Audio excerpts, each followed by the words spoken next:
On January 2, 1492, a quiet surrender in southern Spain brought an entire era of history to an end. On this day, the city of Granada, the last Muslim stronghold in Western Europe, officially fell to Christian forces. With that single moment, nearly 8 centuries of Islamic rule on the Iberian Peninsula came to a close, and the course of European and global history shifted permanently. For almost 800 years, much of Spain had been governed by Muslim dynasties. During this time, cities flourished as centers of science, medicine, philosophy, and architecture. Muslim, Christian, and Jewish communities lived side by side, sometimes in cooperation, sometimes in tension. Granada stood as the final symbol of that Islamic civilization in Europe, protected by strong walls and the famous Alhambra Palace. By the late 1400s, the political balance had changed. Christian kingdoms in the north had grown stronger and more unified. Ferdinand of Aragon and Isabella of Castile, newly married and ruling together,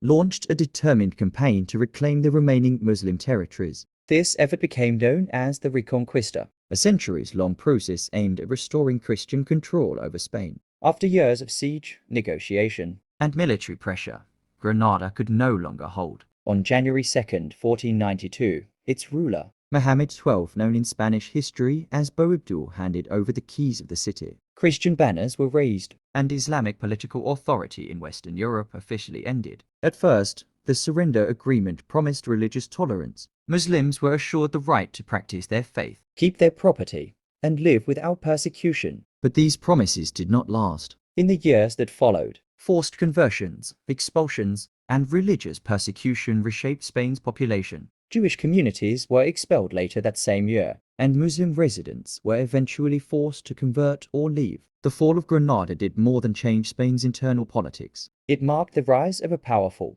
unified Christian kingdom with new ambitions beyond Europe. Freed from internal conflict, Ferdinand and Isabella turned their attention outward. Just months later, they funded a voyage by Christopher Columbus, opening the door to European exploration of the Americas. This single date, January 2, 1492, became the foundation for Spain's global empire. It influenced trade, colonization, religion, and conflict across continents. The consequences reached far beyond Europe, affecting Africa, the Americas, and eventually the entire world. Granada itself remained a symbol of what was lost and what was transformed. The Alhambra still stands today, not as a monument to conquest alone, but as a reminder of cultural coexistence, creativity, and the cost of political power. The fall of Granada reminds us that history does not always change through sudden explosions or loud declarations. Sometimes it changes through surrender, through paperwork, through decisions made at city gates. But the impact can echo for centuries. Why do we learn history every day? Because understanding moments like January 2, 1492 helps